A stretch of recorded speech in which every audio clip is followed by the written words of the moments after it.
Por instrucción del presidente Enrique Peña Nieto, los secretarios de Estado informarán el avance de las reformas. La Arquidiócesis de México expresa su confianza en el Sistema Nacional Anticorrupción.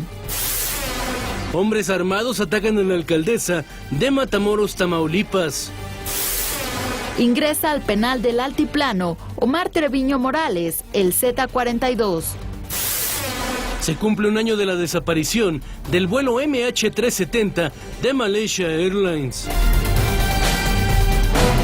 ¿Qué tal? Bienvenidos al Primer Café. Gracias por acompañarnos este inicio de semana, ya con mucha información, muchísima información. Raimundo Rivapalacio, Paco Abundis, ¿cómo están esta mañana? Bien, hoy el presidente Enrique Peña Nieto va a inaugurar un nuevo modelo de comunicación directo y transversal a través de los secretarios de Estado. Es un nuevo modelo de comunicación que se da después del relevo el viernes pasado del director de Comunicación Social de la Presidencia, David López, y entra a sustituirle quien era el vocero del gobierno, Eduardo Sánchez. ¿Y que va a hacer ambas funciones? Que debe hacer ambas funciones. Todavía no está claro todo lo que va a hacer, tampoco está claro todavía de quién va a depender directamente y cómo va a reportar, si le reporta al presidente de la República como David López lo hacía. Este es un tema interesante en términos de comunicación política que vamos a ver un poco más adelante, pero sí es importante señalar que este es un giro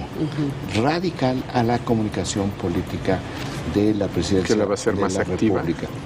Pues ¿Qué te parece si lo vemos ahorita cuando tengamos los detalles con la información, veamos y analicemos cómo viene o qué es lo que puede ser o cuáles pueden ser las fortalezas o debilidades de este modelo? En Brasil, este es un caso que por alguna razón no aparece en el plan informativo, no apareció en el plan informativo de la agencia Intel durante varios días, pero es el caso de corrupción. Hay 54 políticos y empresarios acusados de haber recibido sobornos de firmas petroleras para recibir contratos, para que les facilitaran contratos de Petrobras, la empresa brasileña del petróleo. Petrobras es como Pemex. Y ya la Suprema Corte de Justicia de Brasil aprobó que se investigue a docenas de políticos, entre los cuales se encuentran los líderes de las cámaras, exministros, un expresidente, Fernando Collor de Mello, pero no en su calidad de presidente. Hay que recordar que tuvo que renunciar por razones de corrupción también, y él había estado involucrado previamente en escándalos de Petrobras. La presidenta Dilma Rousseff fue presidenta del Consejo de Administración de Petrobras, nada más que ella está excluida en términos legales, de acuerdo con la Suprema Corte de Justicia, para ser investigada. Pero bueno, este es un escándalo. A ver, ¿cuándo lo descubre la prensa mexicana? Porque es el que yo recuerdo el mayor escándalo político que ha tenido América Latina en su historia. Por el tamaño y por la cantidad de gente. Pero acuérdate que ¿te acuerdas en Colombia que investigaron a 80 legisladores? Por el narcotráfico. Por sus vínculos a paramilitares. Y están ahorita en la cárcel 30 o 40 de ellos. Sí, nada más que el nivel no es el mismo. Sí, ahí tienes razón. O sea, no había, en los legisladores colombianos colombianos no estaban los presidentes de las cámaras, no había expresidentes, no había exministros, no tocaba tan cerca las oficinas de las presidencias de Lula y de Dilma Rousseff. No había. En términos de calidad de políticos, este es el mayor en la historia de América Latina. Ahora, lleva mucho tiempo, lo que pasa es que va creciendo, ¿no? Bueno, esta parte donde ya sale cuántos y quiénes, apenas es un informe de la semana pasada. La investigación lleva pues aproximadamente unos 2 años y medio, efectivamente, derivado de una revelación de la revista Bella de Brasil, que es la principal revista de Brasil, y yo creo que la mejor revista de América Latina, nada más que es en portugués, y por eso es como Der Spiegel, que es la mejor revista, una de las mejores revistas del mundo. Lo malo es que es en alemán, ¿verdad? Sí. Pero bueno, Bella publica, y de ahí viene una serie de investigaciones que tiene una de sus etapas en una refinería en Texas, en donde la refinería no servía para nada absolutamente. Lo único que produjo fueron pérdidas, $500 millones de pérdidas anuales de Petrobras, que añadió a esta parte del escándalo. Ya era imposible por la presión de los medios, fíjate qué interesante, para que las instituciones no pudieran ya seguir haciendo caso omiso de este tema. Bueno, pues le recomendamos que sigan este tema de la corrupción en Brasil, porque tiene varias cosas. Una de ellas, en el espejo mexicano, es que no hay impunidad. Aquí está un caso muy claro de que no hay impunidad. Yo aquí he dicho muchas veces, Brasil es más corrupto que México. La diferencia es que si no te agarran, te está pasando esto, aunque tarde tiempo. Hay que ver primero si los procesan, Raimundo, y si los condenan. Bueno, no, ya está, o sea, ya ¿Hay está. condenas? No, apenas empieza. Pues A ver, yo entiendo que tú quieres las condenas en 3 días.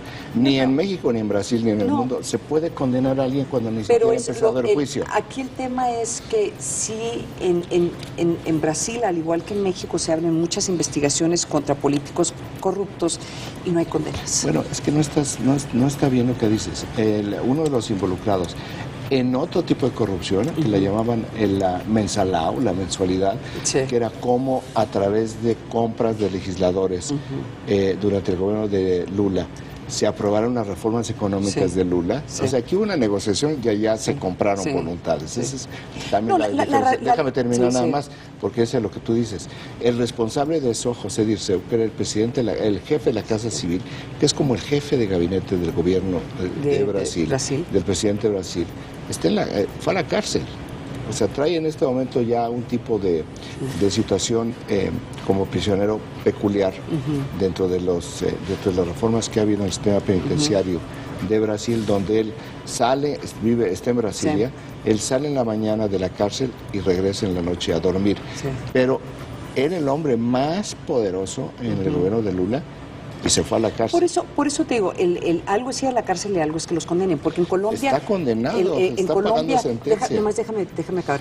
En Colombia investigaron casi creo que 80 legisladores, fueron 70 y pico. Y de esos sí condenaron más de 30 que siguen en la cárcel 5 años después. Pero estamos hablando de Brasil, y sí hay condenas. O sea, lo que te estoy diciendo es que sí hay condenas. Y cité el caso de José Dirceu por el tamaño del poder. Es como si en México... eso le sucediera al secretario de Gobernación. Por esto es impensable. Esto implica a Lula, ¿no? Necesariamente. Y yo creo que esa es la parte más delicada por el periodo en el que pasa esto. Toca mucho a Lula, porque efectivamente Paco fue durante el periodo de Lula. El más exitoso de Brasil en la historia reciente. Públicamente, porque el que hizo la transformación es Fernando Henrique Cardoso, que por cierto dice una declaración ayer al periódico Globo, que es quien saca esta información la semana pasada, donde dice que esto es imperdonable. Pero bueno, esto es un tema, el principal tema en América Latina que no aparece en el país informativo de la agencia Intérite, que tiene como principal tema, 31% de los impactos, este nuevo modelo de comunicación transversal de la Presidencia de la República, al cual vamos a platicar con ustedes, les vamos a dar detalles porque hoy empieza. El 24% de los impactos, algo que también generó una enorme sorpresa, porque el expresidente Vicente Fox ya propone directamente, ya no a través de terceros, directamente al gobierno de Enrique Peña Nieto, que se siente a negociar con los cárteles de la droga.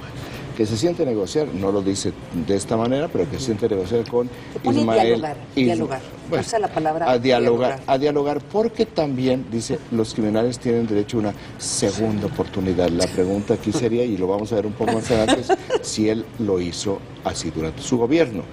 20% de los impactos, una información del viernes, caen los ingresos petroleros de México. Esto ya lo sabemos desde el viernes, tiene como razón, pues por un lado, la caída estrepitosa de los precios del petróleo. En 6 meses cayó el precio del barril de petróleo mexicano, pues de $103 a menos de $50 por barril. Que en el caso de México creo que nos damos por afectados, pero comparado con lo que está pasando en países como Venezuela, no nos está pasando mucho. Bueno, en Venezuela, precisamente este fin de semana, ya anunciaron los países vecinos que van a enviarles comida. La crisis es tan grande que ya amenaza con convertirse en una crisis humanitaria por la falta de comida. Un análisis de fin de semana, brevemente en este programa GPS de Farid Zakaria, lo que él dice es que debemos de esperar varias de estas crisis en varios países que dependían de bonanza petrolera. Dice, Venezuela es un caso, pero lo que se viene... Aquí hay críticas que hablan sobre el gobierno mexicano que por qué no toma una posición más dura con Venezuela. Yo creo que les encantaría pasarle una factura al presidente Nicolás Maduro, pero ¿cuál es la razón? Es estratégica, porque dos países que si Venezuela entra en una quiebra, digamos, total, generan una estabilidad en otra región, son Nicaragua y República Dominicana. Prácticamente toda Centroamérica. Pero Nicaragua, si se suspende el envío de petróleo a Nicaragua, Nicaragua se cae en 3 días. Si se suspende el petróleo en República Dominicana, Dominicana se acaba en 2 días. Entonces, una de las razones por las cuales el gobierno de México, y por cierto, el gobierno de Estados Unidos, no han hecho algo más enérgico con Nicolás Maduro, es precisamente por el asunto geoestratégico. Porque apretar a Nicolás Maduro es como en términos militares, tú aplastas una gelatina, lo aplastas, pero se desparrama la gelatina por todos lados. Entonces, la complicación en términos estratégicos, económicos, políticos, en Centroamérica y en el Caribe sería devastador. 22% es su nivel de aprobación. Nicolás Maduro. Es un desastre. Nicolás Maduro, 15%. Los impactos, el presidente de la Suprema Corte, de la Comisión Nacional de Derechos Humanos, Luis Raúl González Pérez, se reunió ayer con embajadores de la Unión Europea, donde les vuelve a reiterar el estado tan crítico de la situación de derechos humanos en México. 223 recomendaciones de la CNDH sobre tortura y malos tratos sin ninguna sentencia. Del 2005 al 2013, solamente 5 sentencias condenatorias. Y 10% de los impactos, el PAN ya inicia su campaña electoral y pide revertir la reforma fiscal. En términos de campaña electoral, y ojalá y Paco nos platique un poco más adelante, hoy el Financiero publica la encuesta sobre Nuevo León. Gran sorpresa porque Jaime Leodoro Rodríguez Calderón, que ustedes seguramente no saben quién es, pero si le decimos que le apodan el Bronco, que es candidato independiente, se colocó en el segundo nivel de preferencias electorales después del PRI. El PRI trae 37%, corrígeme si estoy mal, el Bronco trae 27% y el PAN trae 23%, Paco, 22%. 5 puntos más un candidato independiente. Paco, te hago la pregunta y al rato la platicamos. ¿Esto es una crítica al sistema de partidos o qué es el fenómeno que estamos viendo? Te lo dejo, Paco, y al rato me lo acabo de tarea. Oigan, y con eso nos vamos a un corte, no se vaya, mucho más aquí en El Primer Café.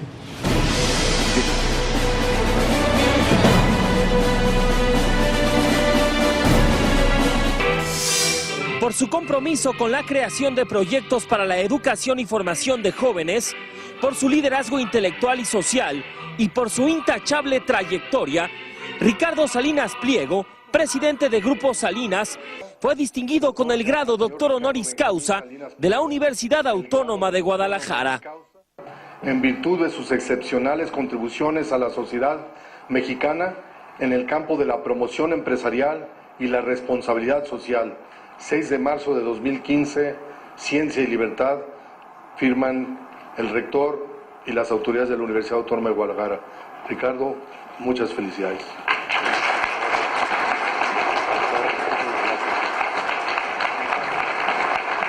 En una ceremonia solemne, el empresario mexicano expuso el tema central de su discurso doctoral, titulado Liderazgo y Cambio Cultural. Escuchemos el llamado del futuro. El entorno cambia, las condiciones cambian y cada vez más rápido. Por eso México requiere de líderes que asuman un fuerte compromiso con el cambio de mentalidad que transforme nuestra sociedad. Los empresarios sabemos muy bien que la riqueza no se produce por decreto. Requiere de un entorno propicio para la multiplicación del talento y de las empresas. El doctor honoris causa que otorga nuestra universidad es un testimonio académico y social a quien por su trayectoria y méritos académicos representa una vida reconocida e intachable. Ricardo es sobre todo un líder que ayuda a quienes lo rodean porque sabe que no hay crecimiento posible en una organización, una comunidad o un país si no hay crecimiento permanente y sostenido en cada persona. Durante la ceremonia se reiteró la importancia de romper paradigmas y atreverse a cambiar. Y yo creo que México merece ser un jugador de peso en la economía global. 120 millones de mexicanos, creo que nos los merecemos. Y estoy seguro que con los liderazgos adecuados lo podemos lograr.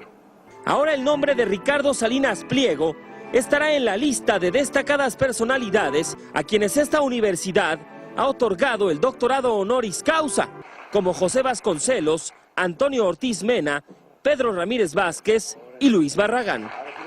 Juan Francisco Rocha.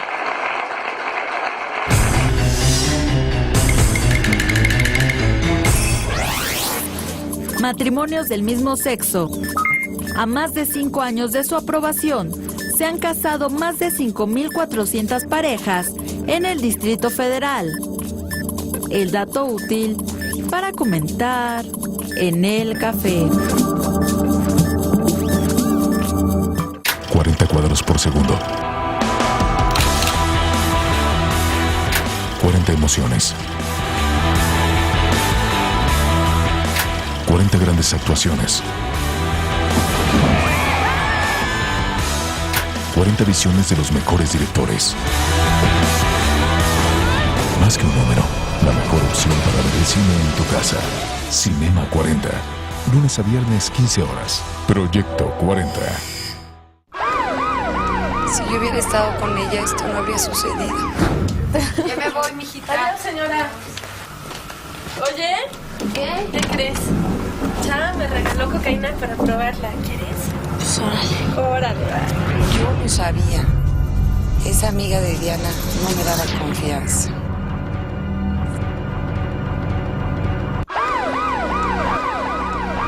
Vive Fundación Azteca. Quien crea en él no fallecerá, tendrá vida eterna. No nos dejes caer en tentación y líbranos de todo mal. Ayúdame, Dios. Levántense, levántense. No dejaré que te lleven. Eres mi hijo. Village, segunda temporada. Gran final. Jueves 22, 30 horas. Proyecto 40. Central en marzo es... El amor transforma a Kate en Lady Di. ¿Querrá ocupar el lugar de la reina de corazones? Glam. Zona Mago, la feria de arte contemporáneo más esperada del año. Trend. En nuestro tercer aniversario, te presentamos el recuento de los protagonistas de Central. No olvides descargar nuestra app para iPad y iPod. Revista Central. Cómprala ya. ¿Sabías que Benito Juárez ha sido el presidente con menor estatura a nivel mundial? ¿Que un accidente automovilístico inclinó a Miguel Ángel Mancera a estudiar la carrera de Derecho? ¿O que la primera mujer en gobernar un estado fue priista? Lourdes Mendoza tiene un espacio para presentarte lo que no sabías del mundo de la política. Sí. Gracias a ustedes por su preferencia. A que no sabías. Lunes 21 a 30 horas. Proyecto 40.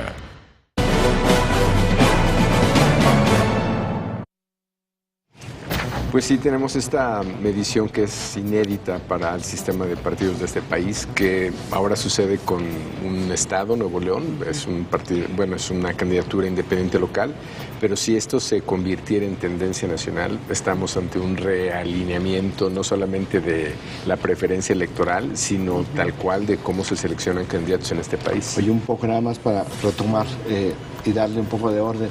¿Es la primera encuesta que se hace ya con candidatos en Nuevo León? Así es.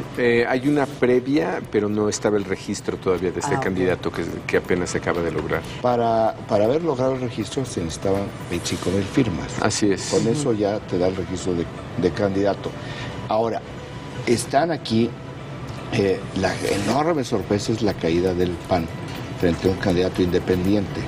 Ahora tú dices, hay que esperar una siguiente medición para ver, primero, si él sigue creciendo, ya en el arranque de campaña. Pero ahora, y luego, a ver la parte nacional. Pero sobre esta parte, Paco, ¿por qué no nos platicas un poco de las entrañas, de las preguntas que llevan este tipo de resultados? Bueno, hay que decir que hay un dato previo a este que se publicó el viernes precisamente, una encuesta de un colega, de Rodrigo Galván de las Heras, de Demotecnia, que tiene datos muy similares, salvo que él tiene todavía el PAN en segundo lugar.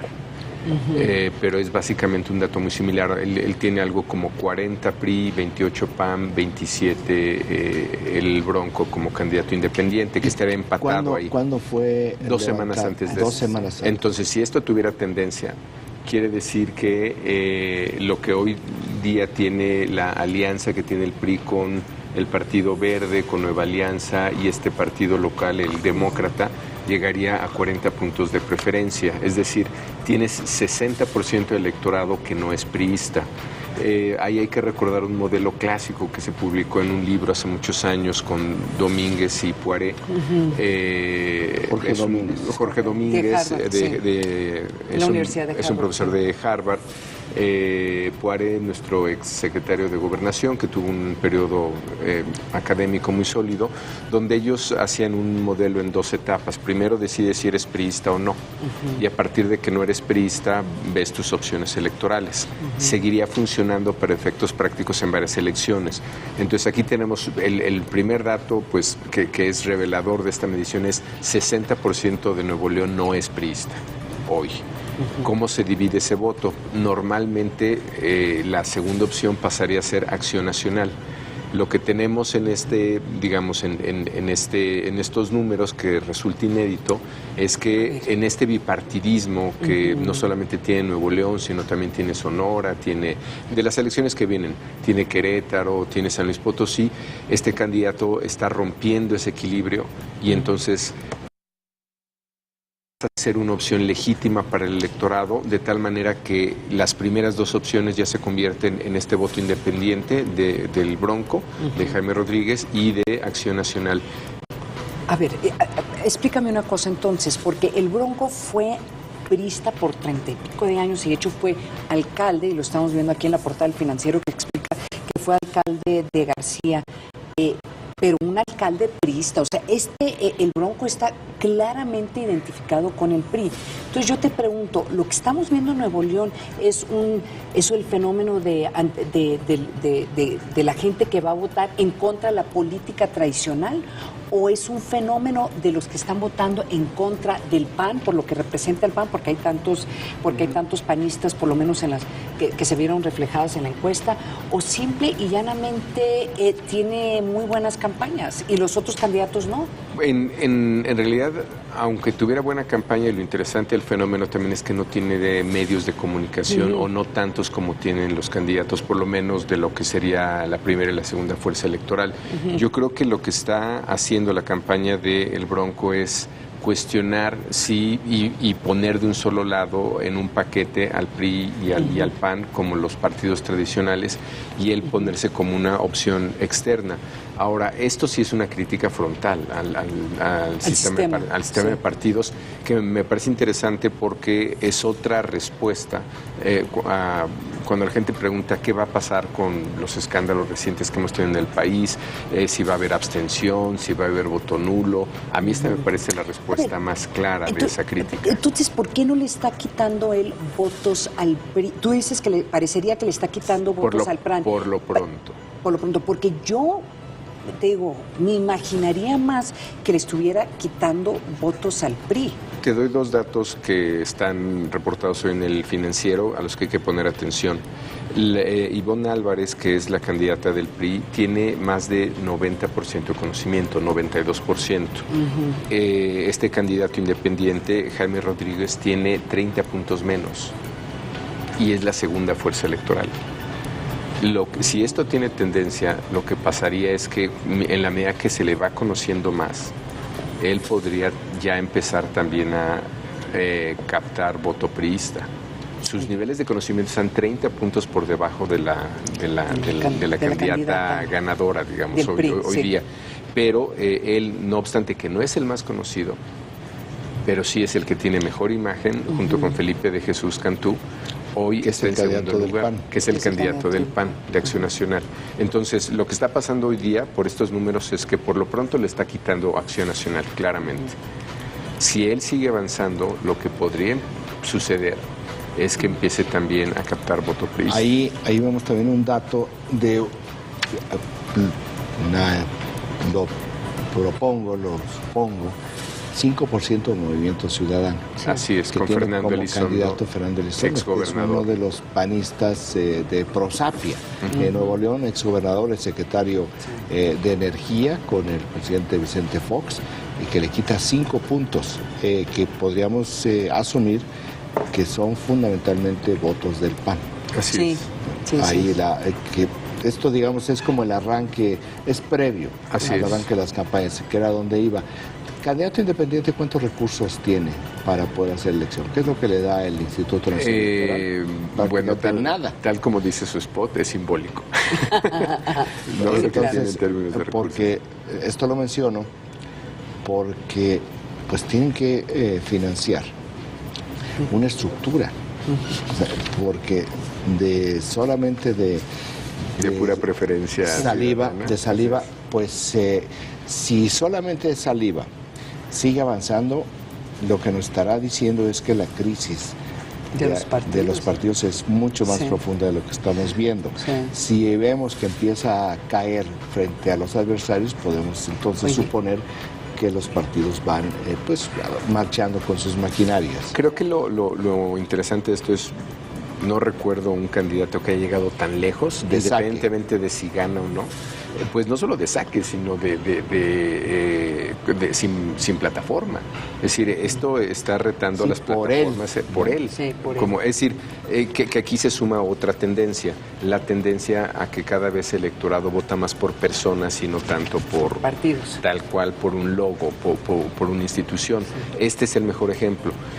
Yo creo que lo más parecido a esto que hemos tenido en términos electorales en México es el fenómeno de Alfaro en Jalisco, Guadalajara, porque creció con Movimiento Ciudadano y llegó a ser también la segunda fuerza electoral, pero era un partido, un partido pequeño, pero era un partido. Esto sí es sin plataforma, sin logo, esto no había sucedido en el país. Lo irónico es que también está reflejado, la nota que está reflejada aquí en el País Informativo es que el PAN está pidiendo revertir la reforma fiscal, y la gran apuesta del PAN desde que se aprobó la reforma fiscal, en donde el PAN no apoya esa reforma, era que en este momento pues ya podrían ellos sentir cierto beneficio político, particularmente lo que tiene que ver con IVA en la frontera, particularmente en Nuevo León y en Sonora. Esa era la gran apuesta, y se ve que pues aquí no se ve reflejado esa apuesta. Todavía no empieza, ¿no? O sea, estamos viendo los prolegómenos de las campañas, todavía no lo vemos. Son 40 distritos en disputa en la frontera norte del país, afectados por el IVA. Vamos a ver cómo vienen las campañas.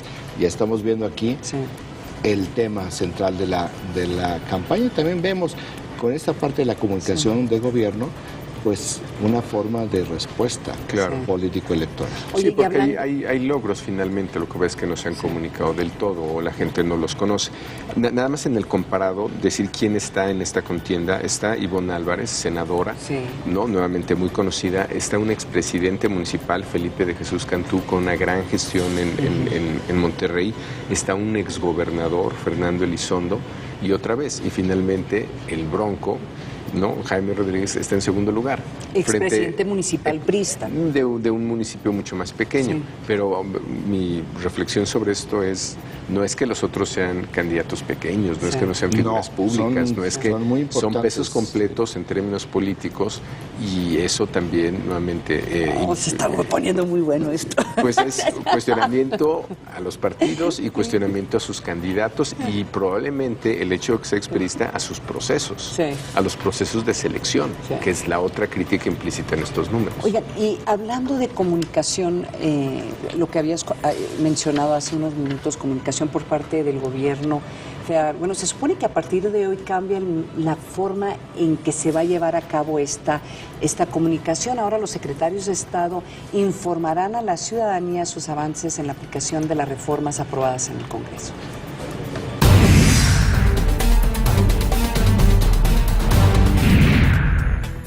Por instrucción del presidente Enrique Peña Nieto, cada uno de los secretarios de Estado rendirá un informe periódico sobre el avance que tiene en sus sectores la implementación de las reformas estructurales. La primera etapa empezará hoy 9 de marzo y culminará el 18 del mismo mes. De acuerdo con el calendario publicado en la página de la Presidencia de la República, el primero en comparecer este lunes será el secretario de Energía, Pedro Joaquín Caldwell. El segundo en exponer mañana martes será el secretario de Comunicaciones y Transportes, Gerardo Ruiz Esparza. El miércoles 11 de marzo tocará el turno al secretario de Hacienda y Crédito Público, Luis Videgaray Caso, y el 12 de este mismo mes, el secretario del Trabajo, Alfonso Navarrete Prida. La primera ronda continuará el martes 17 de marzo con el secretario de Educación Pública, Emilio Chaufet Chamor, y culminará un día después con el nuevo secretario de Desarrollo Agrario, Territorial y Urbano, Jesús Murillo Caram. La información generada como resultado de este ejercicio estará disponible en el sitio www.reformas.gov.mx. Regresamos con nuestros analistas a la mesa de El Primer Café. Yo diría que la presidencia se tardó en hacer eso, porque de una forma u otra es poner a los secretarios responsables de estas reformas y cada quien en su área, por lo menos justificar y defender lo que se ha hecho hasta el momento, en lugar de que tenga que hacerlo el presidente y a veces el portavoz Eduardo Sánchez. Este es un tema que debería de haberse empujado hacia los secretarios. Lo han hecho. O sea, lo han hecho. Lo que yo mencionaba que es una nueva forma de comunicación política es que le dan un formato de comunicación política.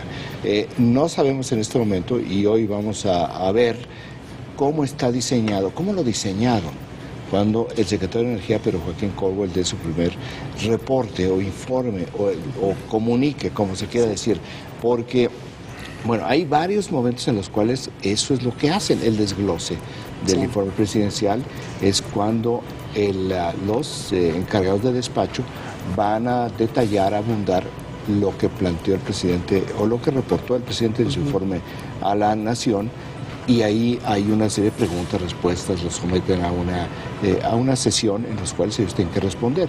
Existe ya también esta innovación de la reforma política, que son las preguntas parlamentarias que responde el presidente, que lo hizo aproximadamente hace unas 3 semanas. Y luego han venido los diferentes secretarios de Estado de diferentes maneras, utilizando distintos foros para expresarlo. Pero no muy ordenado. Bueno, eso es lo que, eso es lo que estoy diciendo. Lo que cambia, y por eso lo ubico en un tema de comunicación política, es el formato. Aquí se empaqueta de otra manera, se presenta. En términos de comunicación política, el presidente de la República, o lo que comunica ayer la presidencia, es que van a informarle a la ciudadanía todo lo que se ha hecho, todo el proceso de reformas. Por eso sí cambia de una acción de estar informando a cambia un formato. Entonces, al cambiar el formato, que son buenísimos cambiando empaquetados para decir lo mismo, los llevan a que la estemos viendo. Vamos a ver qué es lo que tiene que informar. Aquí es la segunda parte que hay que esperar. Si este formato, ¿cómo va? ¿A quién va dirigido? Si es un formato a través de un mensaje que está diseñado fundamentalmente para medios de comunicación electrónica, o por imagen o por sonido o por audio, o si hay un proceso de intercambio con el auditor al cual vaya. Ni siquiera sabemos qué tipo de auditorio va a haber. Por eso hasta hoy vamos a ver cómo diseñaron este formato. Raimundo, yo ahí sí disiento contigo de que han estado informando. Por ejemplo, yo diría que han estado reaccionando ante quejas o ante cuestionamientos al presidente. Por ejemplo, el secretario de Educación, él no ha hecho una presentación formal, que yo recuerde, en donde él diga cuáles han sido las grandes ventajas de la reforma educativa. Al contrario, lo que está haciendo es defendiéndose de las acusaciones de que que están negociando la reforma con el CENTE, con la CETEC. El secretario de Energía sí ha tenido algunas presentaciones, yo diría que él sí, pero muchas de estas presentaciones son foros internacionales o foros muy acotados, o reacciones a quejas también de lo que está pasando con la caída del petróleo. El secretario, ¿qué otro secretario? Bueno, el secretario de Gobernación, como sabemos, estuvo casi desaparecido de los medios de comunicación casi 2 meses. Entonces, casi cada 15 días da su informe sobre seguridad. Pues sí, pero y él no está en la primera lista. Y no está en la primera lista, exacto. Que es también un cuestionamiento. Yo creo que el que debería estar primero ahí es el secretario de Gobernación, porque algo es decir cuáles que hemos mejorado los números en temas de seguridad y algo es hablar sobre las reformas políticas. Esa es tu agenda y tu prioridad. Sí, reformas políticas. No estoy hablando de seguridad, estoy hablando de reformas políticas esas que sí están aprobadas en la ley. Por eso, pero es parte de las cosas que tiene que justificar el secretario de Gobernación. La presidencia está clara que no responde a nuestras agendas. Ya lo dijo el jefe de la oficina de la presidencia. Nos da exactamente lo mismo los gritos en el graderío y lo que piensen los analistas. Nosotros vamos en nuestra propia agenda, que son las reformas. Pues es absolutamente consistente con esta declaración del jefe de oficina Aurelio Nuño en noviembre del año pasado en la prensa extranjera.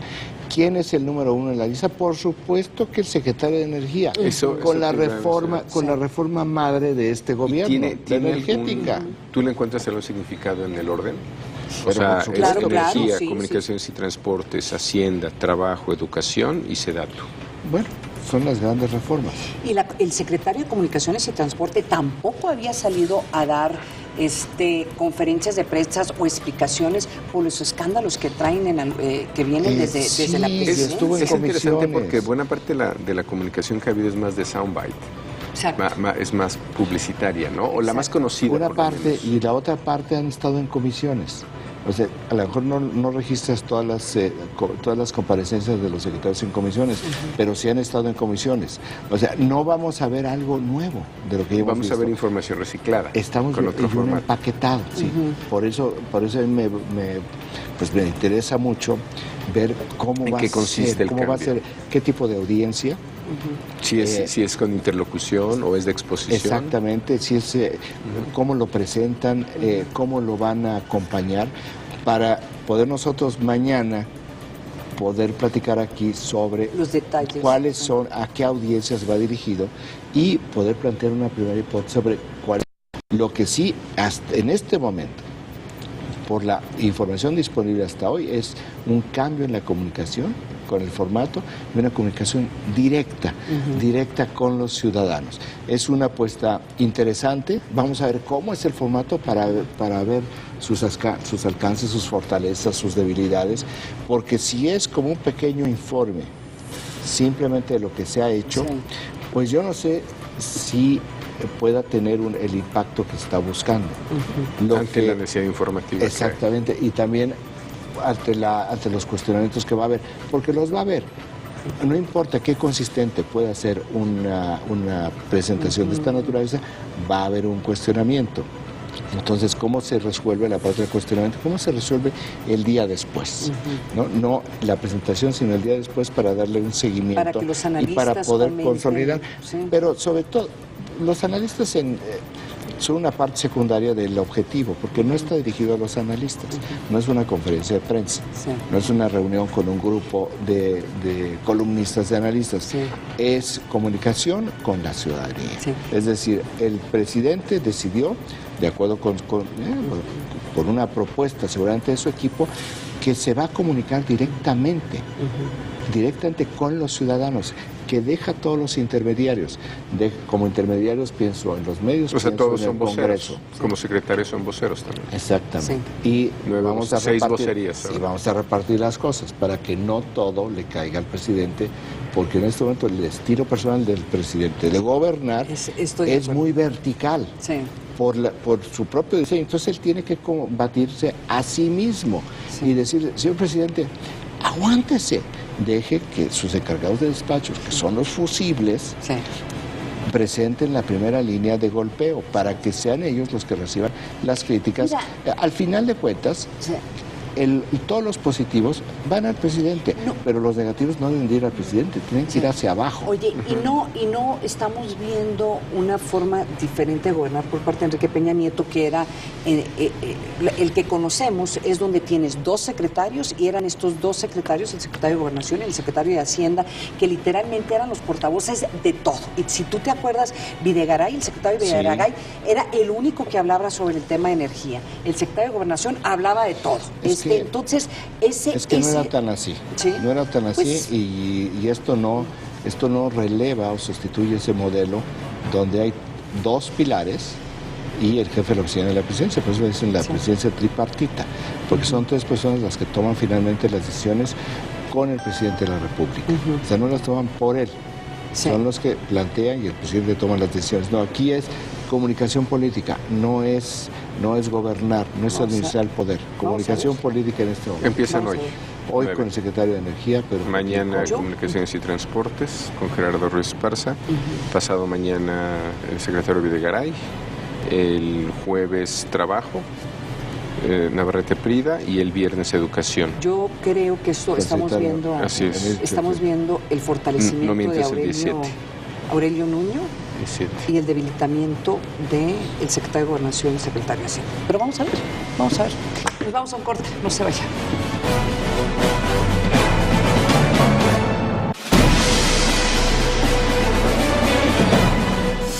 Central en marzo es Kate Middleton, víctima del fantasma de Lady Di.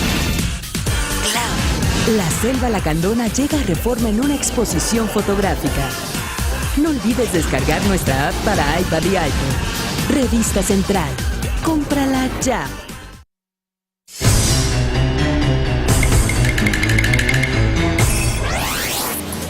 Matrimonios del mismo sexo. Solo el 1% de las parejas que se casaron en el Distrito Federal se han divorciado. El dato útil para comentar en el café. Proyecto 40 presenta. Galardonada como mejor miniserie de televisión. Soy Susana, duquesa de Beaumont. Primer ministro Michael Callum. Mi vida depende de ti. Si la matan, no habrá sangre en tus manos, sino las mías. Black Mirror, primera temporada. Inicia jueves 19 de marzo, 22:30 horas. Proyecto 40. El entrenamiento y la determinación te ayudan a triunfar.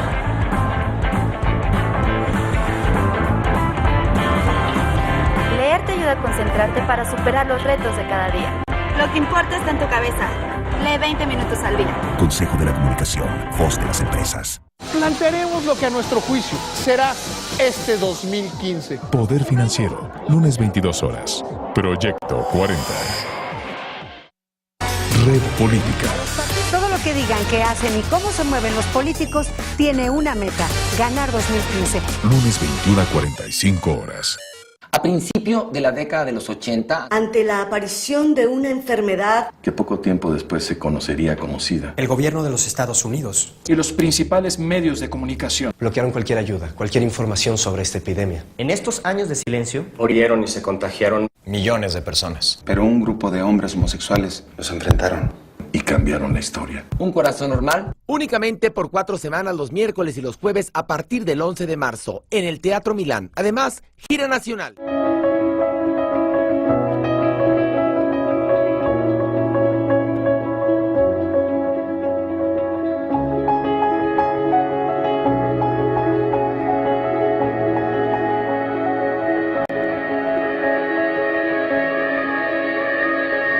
Bienvenidos a La Otra Aventura, un espacio dedicado al mundo de los libros. Martes, 22:45 horas. Proyecto 40.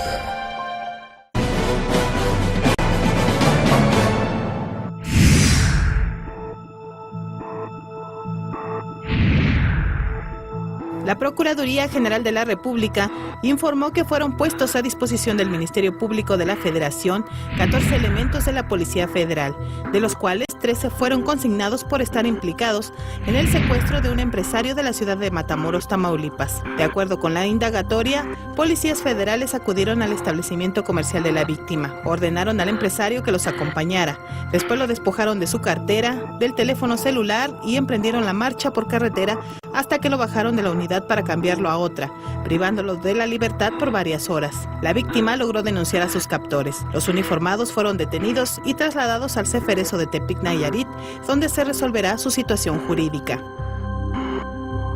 Regresamos con nuestros analistas a la mesa de El Primer Café.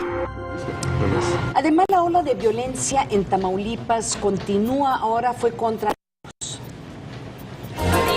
La alcaldesa de Matamoros, Tamaulipas, Norma Leticia Salazar Vázquez, se convirtió en el blanco de la violencia.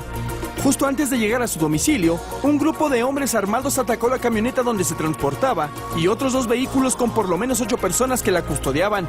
El atentado ocurrió cuando circulaba entre las calles 21 y González de ese municipio fronterizo. Debido al blindaje de la camioneta, la alcaldesa resultó ilesa, mientras que los atacantes lograron darse a la fuga.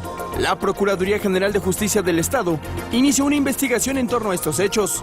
Sin embargo, este no es el único acto violento que ha azotado al Estado. Ayer el Grupo de Coordinación Tamaulipas informó que los elementos militares fueron agredidos por personas armadas en una parcela del poblado Río Rico. La dependencia estatal indicó que al repeler el ataque, los militares abatieron a 2 de los delincuentes y aseguraron 2 armas largas, 4 cargadores y una granada.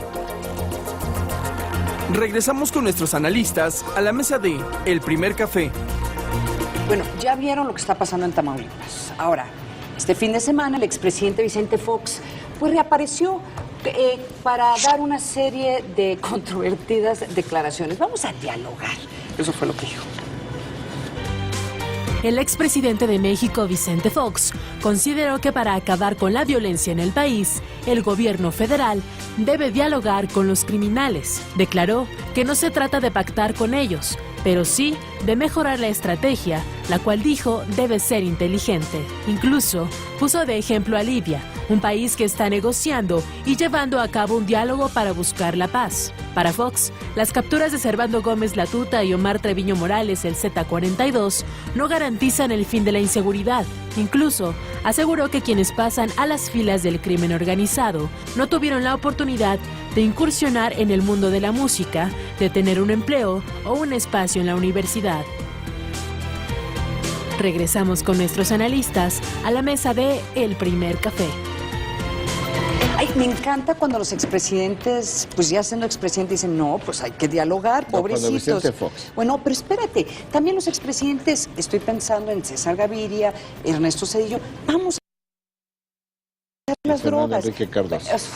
Entonces, a ver, no es la primera vez que dice esto Vicente Fox. Lo que sí sé es que el decir que estos hombres pobrecitos no tuvieron acceso a, no pudieron ser músicos, no tuvieron acceso a empleo. A mí lo que me molesta es que entramos en esta dinámica de empezar a echarle la culpa a los pobres de por qué está la situación del país. Hay que recordarle a Vicente Fox que donde estos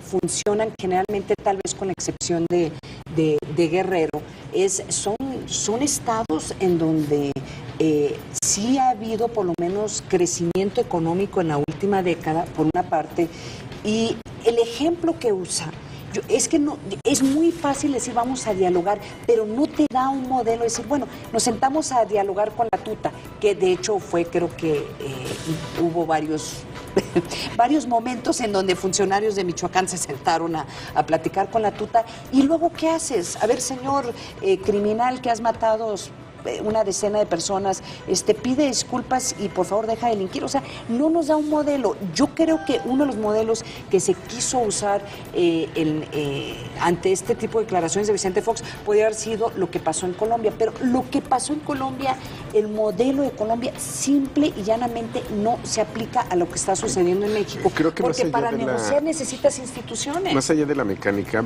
creo que lo impresionante que puede estar atrás de esta propuesta está diciendo vamos a negociar. Sí, pues. Él dice, dice, no es pactar. Bueno, dialogar para qué si no vas a pactar. Un poco,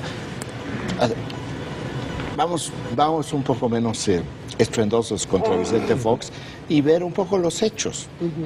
Precisamente durante su gobierno es cuando los cárteles de la droga toman control amplio sobre los municipios, particularmente en Michoacán y en Guerrero, así como también en Tamaulipas. En Tamaulipas empieza los Zetas, o sea, los Zetas nacen durante el gobierno de Vicente Fox, la familia michoacana nace durante el gobierno de Vicente Fox, los hermanos Beltrán Leiva surgen como fuerza importante durante el gobierno de Vicente Fox. Es decir, si hay un gobierno en los últimos 50 años que fue laxo en esta materia y que durante su gestión florecieron los cárteles de la droga, es el gobierno de Vicente Fox. Yo no sé si a él le faltaría para hacer esta propuesta un reconocimiento de culpa y decir, yo cometí estos errores y no hay que cometerlos de esta manera. Pero es otra línea de discusión. Pero digamos, esto para ubicar un poco en qué terreno está hablando Vicente Fox. Hay que recordar que Felipe Calderón empezó su guerra contra las drogas en Michoacán por petición del gobernador Lázaro Cárdenas, el Batel, gobernador de Michoacán, quien dijo, en 2 ocasiones le pedí asistencia al presidente Vicente Fox y no me hizo caso. Esto es algo que no es secreto, esto ya ha sido público, reconocido por los actores. Ahora vámonos un poco más adelante. Estas comparaciones, y ahí ya me voy casi a lo que dices. No puedes tú comparar Libia no puedes tú comparar una guerra civil con lo que está sucediendo en México, a menos que estés pensando que hay una guerra civil. Entonces, si tú estás pensando que hay una guerra civil, refrasea y establece que lo que tú estás viendo es una guerra civil, pero la guerra civil no se da entre criminales y un gobierno o un estado. La guerra civil se da entre 2 grupos que fueron originalmente institucionales, sociales, y que se quiebra, que se quiebra el consenso para gobernar y que son tan antagónicos en su proyecto de nación y tan violentos que se van a las armas. Entonces, es una muy desafortunada analogía, como también lo es el hecho de adjudicar todo esto a la pobreza.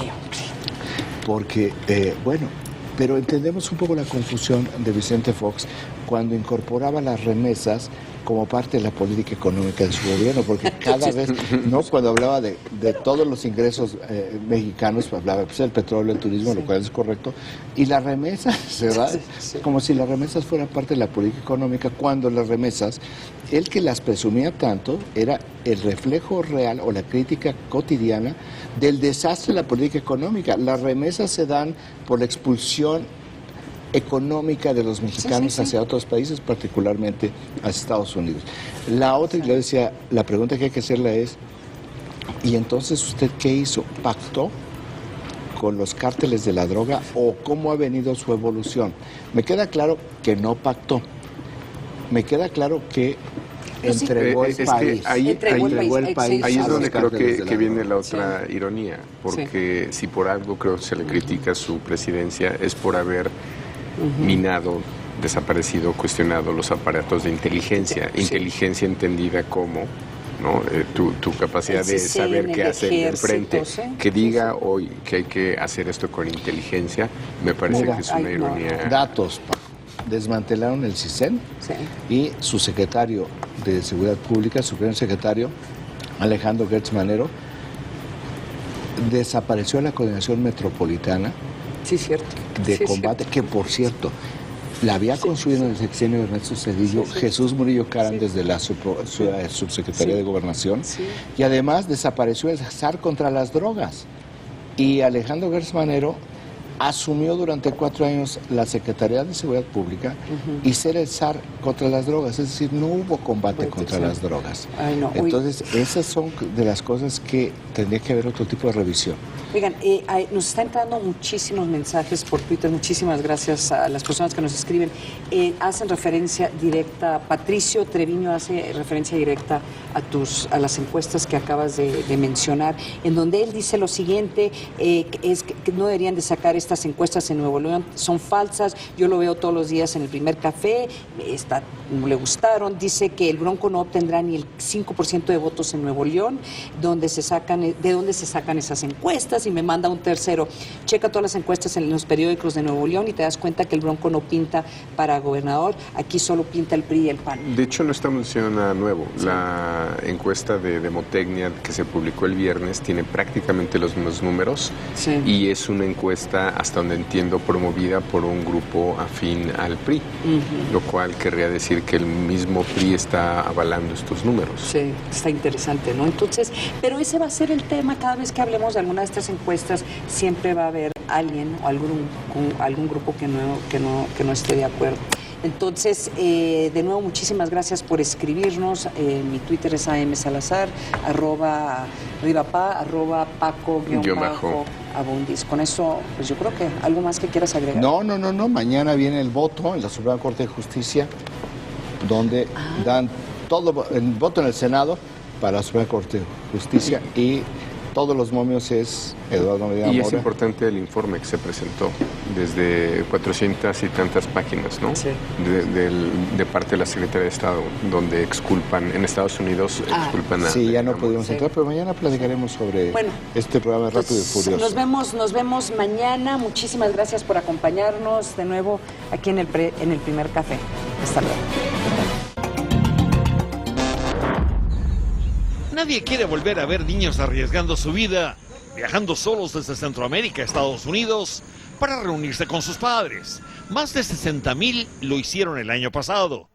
Y lo que muchos no saben es que el gobierno de Estados Unidos desde diciembre tomó pasos concretos para evitarlo, con un programa de reunificación de familias que es único. Mucha gente no sabe todavía de ella. Justamente, y por eso es muy importante que todo el mundo, que el público, sepa que este mensaje llegue claro. ¿Quién califica? Los centroamericanos, adultos de Guatemala, El Salvador y Honduras, que quieran reunificarse, traerse a sus hijos que quedaron en sus países de origen a Estados Unidos. Los padres deberán tener cualquiera de las siguientes 7 calidades migratorias: residente legal permanente, estatus de protección temporal, entrada condicional, DACA, la acción diferida para los llegados en la infancia, acción diferida, no DACA, para quienes la tengan, salida forzosa diferida o incluso suspensión de una orden de deportación. El padre o la madre debe estar presente, es un requisito del programa. O sea, no puede ser los abuelos nada más. No. Los tíos nada más, los hermanos nada más. No. Tiene que ser padre. El padre o la madre puede empezar el proceso a través de este formulario aquí. Estas agencias de reasentamiento existen en 180 comunidades de Estados Unidos. Una vez que la solicitud de reunificación se complete por los padres de los interesados en Estados Unidos, habrá oficiales del programa que en Centroamérica visitarán a los niños y les ayudarán a abrir las puertas de los Estados Unidos. Los niños podrán tener menos de un año o llegar incluso a los 21 años de edad. Con todas las caras y todas las voces, soy Armando Guzmán.